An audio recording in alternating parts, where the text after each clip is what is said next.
Definitely, কারণ আমাদের স্বাস্থ্যে এত দুর্নীতি, স্বাস্থ্য ব্যবস্থা এত দুর্নীতি, বারবার দেখা যাচ্ছে স্বাস্থ্য দফতরে এত দুর্নীতি হচ্ছে, তো সেই ক্ষেত্রে তো স্বাস্থ্যমন্ত্রী সব থেকে বেশি রেসপন্সিবিলিটি নেওয়া উচিত। তো সেই ক্ষেত্রে দেখতে হবে যে কেন এতগুলো দুর্নীতি হলো, এবং বারবার যেটা বলা হচ্ছে যে স্বাস্থ্যমন্ত্রী নাকি জানতেনই না এতগুলো রোগী কল্যাণ সমিতিতে দুর্নীতি আছে, এবং ভিতরে যে এতগুলো ঘুঘুর বাসা সেটা নাকি তার অজানা। তো এগুলো তো ডেফিনেটলি তার র্যাডারের মধ্যে তাকে তো আনা উচিত।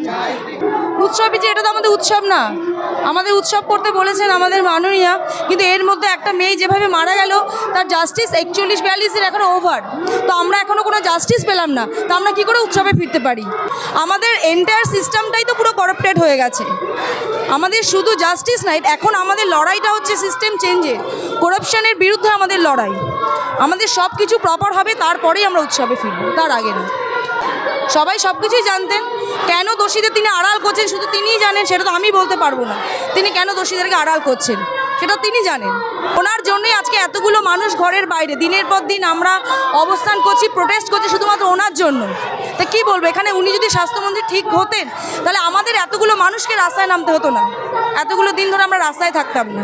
একাধিক দিন দেখেছি আপনাকে এই স্বাস্থ্য ভবনের দোরগোড়ায় কড়া নাড়তে, শাসকের কি এতে ঘুম ভাঙবে? আশা তো করা যায় যে ভাঙবে, এবং আমরা সেই জন্যই আন্দোলনে নেমেছি, কিন্তু এখনো অবধি যতটুকু পেয়েছি তাতে আমরা একেবারেই হতাশ। এর থেকে আরও অনেক বেশি কেন চেয়ে নিতে হবে, নিরাপত্তা কেন চেয়ে নিতে হবে, ওয়াশরুম কেন চেয়ে নিতে হবে, বিচার তাও চেয়ে নিতে হচ্ছে। এ কেমন শাসক? একদমই আমরা এটাকে আস্থা জ্ঞাপন করতে পারছি না। আমরা তো সরকারের উপরেই আশা করব, মহিলা বলে কোনো কথা নেই, একইভাবে পুরুষ যেরকম মানুষ সেরকম, মানে মানুষ নয় মহিলা নয় পুরুষ। যদি মানবিকতা থাকে তাহলে নিশ্চয়ই দেবে, আর যদি মানবিকতা না থাকে তাহলে আপনি পুরুষের থেকেও আশা করতে পারেন না, সেটা মহিলাই কি পুরুষই কি। তিনি বলেছেন তিনি জানতেন না কিছু। আপনার বাড়ির লোক কি করে আপনি জানবেন না, আমার বাড়ির লোক কি করে আমি জানবো না?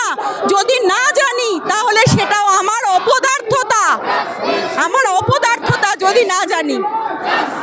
এই চেয়ারটাকে আজকে প্রশ্ন করছি, যে চেয়ারে মাননীয়া বসে আছেন, তাহলে কি তিনি ব্যর্থ?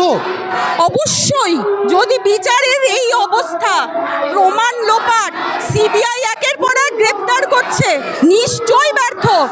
আর কি চাই ব্যর্থতার? এটা ওনাকে মানতে হবে যে উনি ব্যর্থ, আমরা সবাই জানি ব্যর্থ।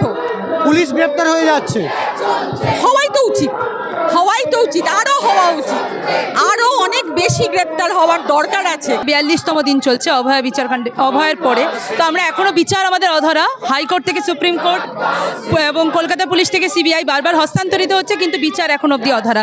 সেই জন্যই আমাদের সিজিওতে যাওয়া, যাতে বিচারের প্রসিডিওরের ব্যাপারে যতটা দ্রুত করা যায় সেটার ব্যাপারে যাওয়া। হ্যাঁ, এটাই বলার যে আর যেটা বললাম যে আজ 42তম দিন রানিং, কিন্তু এখনও অবধি সঞ্জয় রায় ছাড়া এবং সন্দীপ ঘোষ ছাড়া কোনো অ্যাকিউজ অ্যারেস্টেড হয়নি। তো আর কতদিন সময় চাই, এটাই আমাদের প্রশ্ন সিবিআইয়ের কাছে, যে তদন্ত কমপ্লিট করতে আর কতদিন সময় লাগবে সিবিআই।